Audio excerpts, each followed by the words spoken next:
2022 Instagram growth, baby. The follow and follow strategy is not an outdated strategy in 2022. Now, before you go to the comments and write me a very angry comment, I want you to hear me out. You know, preferably listen to the whole video, but I'll start with this. The follow and follow strategy that I am talking about is not just spamming out a ton of follows, hoping that people follow you back, playing with their feelings, getting them to just follow you back because of reciprocation, and then unfollowing them as soon as they follow you. That's not what I'm talking about. What I'm talking about is targeted engagement, targeting people and engaging with them and using the follow action as a tool to get your account in front of someone who's actually going to be interested in your content, in your product, in your journey, in your mission.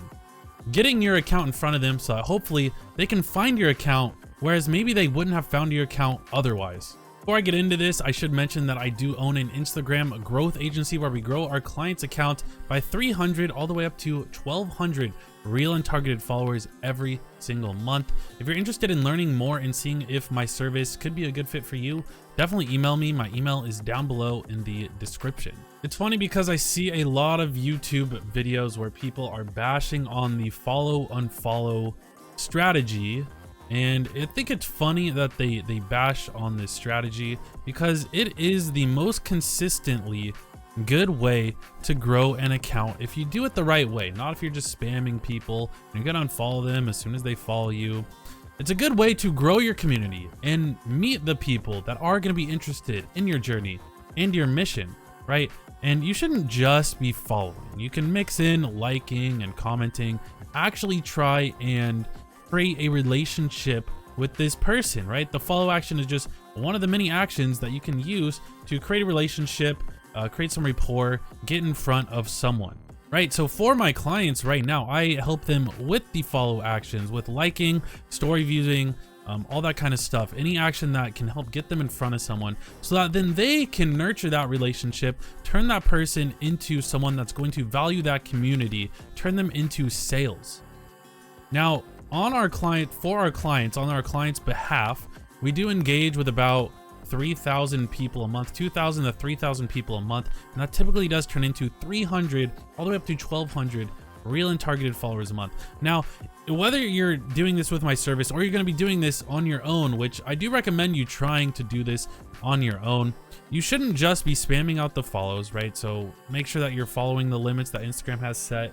Make sure that you're not just trying to spam people, you're trying to bring them into your community and create these relationships. You also shouldn't be doing this strategy without actually having a good content strategy, right? So a good content strategy, actually posting about your mission, about your journey, about what you're trying to do in life and in business, right? So that should be the main focus of your Instagram account, should be your content, your mission, your story, your journey. That is what everything else should revolve around, you know, even trying to get people in front of your account. Now, what I see the follow and follow or targeted engagement as is more top of the funnel, trying to find the people who are going to be interested in your community and then narrowing that down, making sure that they're actually going to be a valuable asset to you and you're going to be a valuable asset to them as they go along the process. They see some more of your content and you get to have more of those communications with that person. But why do a lot of YouTubers bash on the concept of follow unfollow? Well, they see it as spammy, right? So maybe they're not doing it correctly or they haven't seen it done in the correct way. That's a good reason. You know, I don't blame them for that. There's a lot of people who just spam it out and it does look spammy and they don't want to encourage that kind of behavior on Instagram. I don't want to encourage that either. You shouldn't be spamming people. You should be trying to find people, creating relationships with them. Another more sinister reason for this is maybe that isn't something that they want to teach about or that they can teach about, or there's not much content behind that on Instagram. There's tons of content that you can make behind Instagram. Maybe that's not something that they know a lot about or that they want to cover in the correct manner. But then it's funny because I see a lot of them say don't do the follow and follow, but then they say, yeah, go out and target new people that you can bring into the community and engage with them.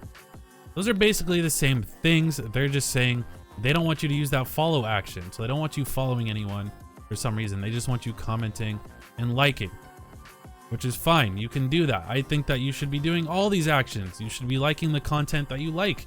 from that they post. You should be commenting your thoughts. If you feel like commenting your thoughts, you should follow them if you feel like following them. For 40 different accounts just today, we were able to grow by around 2,000 new targeted followers. Now that's absolutely crazy. This is a better day than most days. So for those 40 people, we were able to get that many across the board, which is really great to see. So growth like this is possible. I showed some results that I was able to get with this method earlier in the video. I'll throw that up again right now for you guys to see that. 2022, the follow and follow can be a great strategy if you do it correctly. Don't spam, don't be a spammer, and make sure that you're trying to create the relationships on the platform. And the number of followers isn't the goal. It's more about the relationships you make and the sales that you can get, right? I hope you did learn something in this video. I hope to see you on the next one. Consider subscribing. Bye-bye.